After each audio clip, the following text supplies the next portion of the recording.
Okay, so this week's episode is long. Okay, there's not too much edits. It's me and Jay talking honestly about our journey and particularly focused on, having some anxiety around being 40 and are we going on the right path? Right, reflecting on the fact that where have we traveled so far and where are we going and are we okay with that?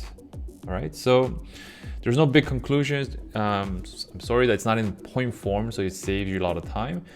But if you are interested in knowing about our story, it's a good episode. All right, let's get The started. beautiful part about, I think the reason why I thought we should have recorded last time we talked, it was because you were just like more raw about how you felt about like your success, right? Like No, I mean, I don't mind. I it mean, was I guess it's a part of. I think when you share it, that means comfortably okay to share it because I dealt it inside, right? So that's what it is. we're in our 40s. People in our 40s actually might have more anxiety because we have to feel like either like whatever path we're on. So if you're doing great, then it's great because you feel like you made the right choices to walk down the right path. But if you're feeling like your choices are not really adding up to as much as you hoped it would, then think really hard about whether you want to do something different or something that you love at this point. But there's a lot higher anxiety to do that because we have a mortgage and kids, and it's hard to do that pivot, right? That's exactly it. In our early 40s, we build something, and from objective third party perspective, they'd be thinking, oh, you guys have a business, you guys are making okay money, okay cars, and so materialistically they may think that, oh, you guys are doing okay. You have your vision, right? You have your sort of your own standard. Okay, I want to be at this point, at this age. Then you might feel, okay, maybe I'm not, maybe I can't get there. Maybe my life is not, meaningful, right? So that word meaningful could be one that a lot of people may struggle because they know that, like you said, they have a lifestyle they have to afford. So they have to, keep doing what they do, even if they hate it, even if they don't like it. But then because of lifestyle obligations, responsibilities, mortgages, kids, and family, you have no choice but to keep doing it, right? So one of the midlife crisis or experiences that, well, is this it? Yeah, is this how it's going to be until I'm 65 and I'm done with much regret about my life, right? Let me go back and tell my high anxiety story, right? Like, I think I'm a little bit more, my path is a little bit more defined. So whether it's a big success or small success, I have less anxiety right now. I still do have a lot of stress about execution on my vision, right? Am I executing this correctly? Yeah, like 5-6 years ago when I was trying to raise money, half the time like an absolute loser, right? Because I was trying to pitch my idea, my vision of this online AI tutor that can help everyone, right? It's video driven. It's gonna be a different experience. And every time I went, people are like, "Well, how do you make money? Tell me how are you gonna make money off my money?" Like that was sort of the response I got. And we hear from one person, you can dismiss it. You hear from two people, you can dismiss it. But you keep hearing it. Like, you have no plan to make real money, right? So it's not a good plan. We can't invest in you. In the meanwhile, I'm reading in the news articles, like someone raised like $500,000, $1 million, and they're just straight out of college kids, and I'm like, mid 30s, right? So I just feel like, oh my goodness, like, is my idea really bad? Should I just go? I went down as far as, because people keep telling me how do you make money, and it leads to the path of like, okay, well, what is the way to make money with my business? And then I start getting steered towards more traditional business methods like franchising and stuff like that, right? Yeah, so I think that's an example of if you put yourself out there and you listen to too much of what's around you, right? And then you can get discouraged. You can get a lot of high anxiety on. You can start comparing yourself to other people that are successful, but you're not. So it's easy to really fall into that, path of, okay, everybody says to do this, or everybody's doing it this way. So why isn't it what I'm doing? Maybe it's the wrong thing, because no one can tell you whether what you're doing is going to be successful or not. You have to make it to be successful, right? I became a lot more clear-headed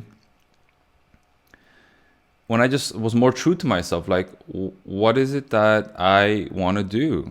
And I just sort of hunkered down and continued on that path. But at the same time, I had this like customer first business approach, meaning I really tried to take care of my customers, right? And the meanwhile, stick to my vision, stick to what and then some years pass by, like things start building up, and I start becoming okay with not having to raise a venture capital of $500,000 or $1 million to go super fast. I guess ultimately you define your own success. Okay, this is my success, so that you hunker down, say, I don't care what other people think, what other people do. It'd be nice to raise that much money in the beginning so that I could go faster. But even if not, you're okay with that, right? So that you're not very. Yeah, in fact, if I raise money, at that point, I bet you it would have been a disaster, because I would have been trying to use that money, right, executing on a plan that's not really authentic to me. That's yeah, right? I think that's a good point. That's a good point. Because I would have lost a big control over my company, and it would have been probably a disaster. And more stressful, because you'd be other people who gave you a lot of money kept asking, like, where are we? Where's my money? Like, where's my invest? Like, where's my? Yeah, you definitely will get trapped for sure. Yeah, you definitely feel like, oh my goodness. Yeah, no, I think that's a really good point. I mean, I think Peter Drucker's the most crazy waste is optimizing what is not supposed to be optimized, right? Because you were working on a solution that you're not supposed to optimize or make it better, then that's such a waste, money and time and everything. My own anxiety is for lawyers, for my type of business, it's a professional business, so it's really hard to scale it. There's always bigger, firms, people doing a lot better. So I guess my struggle was, is this what I want? Working at, building my own firm, which I wanted. I had a vision for that. And so I built it, and there's a lot of struggle in terms of, is this what I really wanted? Like, just build small firm, local, and serving people. Again, I mean, I defined what I want was helping people with the legal issues. And that it's still the same. I guess how it would have been an issue, because do I still do one-on-one services, the traditional model, which I'm okay with, but do I want to, using my background, your background is computer science, my background is computer science, which we love working on it once, making a solution, automate it so that it's a lot more proficient and efficient. So do I take that path? So I've been, sort of looking at that, and because what really gives me is the inefficiency in the process, but I have to keep doing it. So that was one thing. And then the other thing was, again, comparing to other people who are in our age, a lot more successful. Like, people doing like venture capital, raising 100 million, selling their, businesses for 10 million, 20 million, 50 million. I can never sell my business. It dies with me when I leave the profession, because accountant, lawyers, doctors, professional jobs are relationship. It's built on relationship. Unless you turn that relationship into a business model, they come to see you, not your firm. Unless your firm's like, big seven sisters downtown, then they come to the firm's value. But even then, they usually look at one of those partners and build a personal relationship between the company, and they become their clients. So the company, the firm in itself, the shell is not as important, right?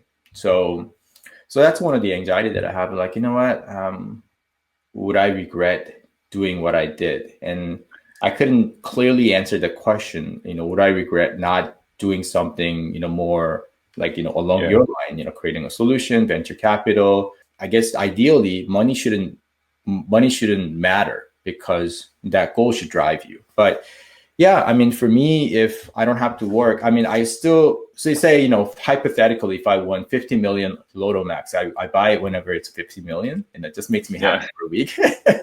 But and I always talk about this with another friend who's a dentist. Like, if I won 50 million, he and I, we always say, it's a John, John Yoon. Yeah. Dropping name again here. It's like, I'm gonna tag him in this episode. You're gonna bring him in here one time. I know. Yeah. So, he and I will always say, I'm still gonna do what I do. He's still gonna be a dentist. I'm still gonna be a lawyer, but we're probably gonna work a lot less. That's what it is. So, meaning I still like what I do. It's just that I probably don't have to push. Like, won't have to be like a maximum RPM every week, right? So. Yeah. So I guess that's I mean, I had similar issues, right? Like I was teaching maximum RPM, taught as many hours as I can in a week to, sustain my business in the beginning. And that's a tough part. Like you do have to make some risks there in between to say, no, I'm gonna spend a certain amount of time to building something, right? And it is a tough road, because to build something takes a really long time without any immediate return, right? Because whatever you build, it sucks. And the first iteration is gonna suck, but you get a little feedback, hopefully from good friends to say, hey, it's something, it's pretty good, keep going, right? And then you keep iterating over it, and then hopefully that will. So it's like a long path that you have to sort of be on, but it's tough, right? Like if you're at our age, could you, without any return, like just sit on it for another 10 years and on a plan? Yeah, no, I totally agree with you, because you're building something, because you're like probably exchanging your hour for your, because when you tutor, you get immediate return. You see the money coming in, right? When you're actually students. But when you're building the product for the future, you don't see the immediate return right away, right? So that's you're just spending money. You're spending money and time. You're spending money, not making money, right? Because there's laws of opportunity cost, and then, but because so you have to kind of like juggle between those two, because you got enough so that you can sustain your expenses, pay your employees, pay your like product development, which for the future. But at the same time, you got to live, right? You got to bring food on the table enough so that you can pay your mortgages and everything else. So I think that's exactly the struggle, because they say what's important, not urgent, that you don't have to do. It's most, that's what will give you a great result, in the future. But that's something that will be neglected most of the time, because you want to do what's urgent and what's not important. When I say not important, you want to do immediate gain. Now you gotta make money, right? So that's exactly the struggle I have, right? I think a lot of people also have struggle of believing that if they put the time in, that it'll actually add to something of value. I think when it's something like 5 years away, 10 years away, it's hard to calculate that it's gonna build up to something that's actually worth something, right?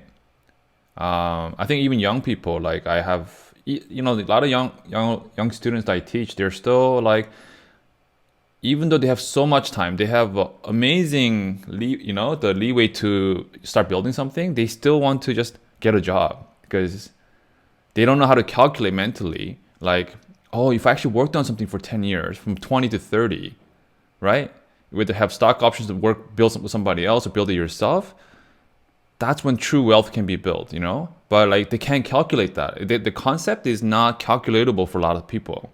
That if you build something, that it could be worth 10 million, 20 million. I think that concept is, you hear people talk about it, but when you actually sit down with people and start talking about it, they're just like, no. Kind of goes over their head, right?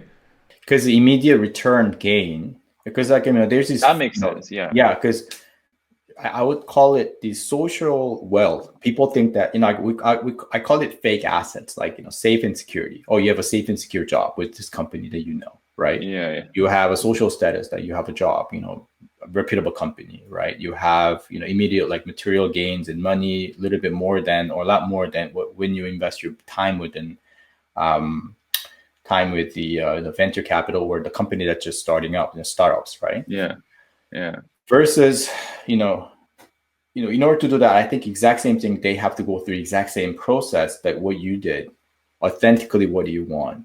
Can you assess the gain in the future, 10 years from now, 20 years from now? Yeah. And you're taking a risk, right? So that's why I would say, 95% of people, 98% of people will never do that. Only 2% to 5% people do it and become successful, going on a, selling, like selling their stock options, suddenly becoming a millionaire at, big companies like, Amazon, Google, Shopify, because they stuck around and they become like number 2 employee of Google, number 5 employee, number 50 employee of Google, getting all the stock options because they saw value. They did that. Yeah. Let me just tell that story, because remember, I think I told you about, like, yeah, I was reading I was reading in Quora, like, to a software developer. They're like, "What's your biggest regret?" And then I read, like, this guy was saying, "Oh, my biggest regret is not sticking around at Amazon to get my stock options, because I just jumped around between jobs because I just follow what I think is interesting to me at the time." Right? And he didn't stick around. If he stuck around, his stock options would have been worth like $10 million. Right? And yeah, I just saw one of my wife's friend. I heard they were shopping for a house, and I know that he's a software developer and he worked at Shopify for a while. And in the end, they bought like this mansion, like $4 million house, like in the Midtown, right? I was like, how? Like, how does the engineer make that much? That's like unheard of. I've never heard that in person. It turns out like he sold his stocks in Shopify because he worked there for like 10 years. That's an example of like just hunkering down and working on and building something, or help somebody else build something, right? And getting like a big return much later. He probably worked there for he probably didn't think I'm gonna do this for 10 years ago. He didn't think I'm gonna buy a $4 million house 10 years from now by working here. It just turned out that way, right? Yeah. I guess I like this, your hairy, big, audacious goal. It's something that it's such a great goal. I mean, you can't really have a concrete goal, like you said, like I'm going to buy $4 million 10 years from now using the stock option. You don't know. But some kind of, okay, I'm going to see through the product line, I'm going to have this product line or product going through next phase, or, seeing impacting a lot of people in the future. But I guess the thing is, the money is a byproduct, because I'm start to see this. People really, people make, tons of crazy amount of money. They don't start off saying that I'm going to make billion dollars. They start off saying that I want to make this product because I want to help this amount of people, and provide like just the I guess absurd amount of value and service to these people. And then when you do it, in turn, that gives you that money.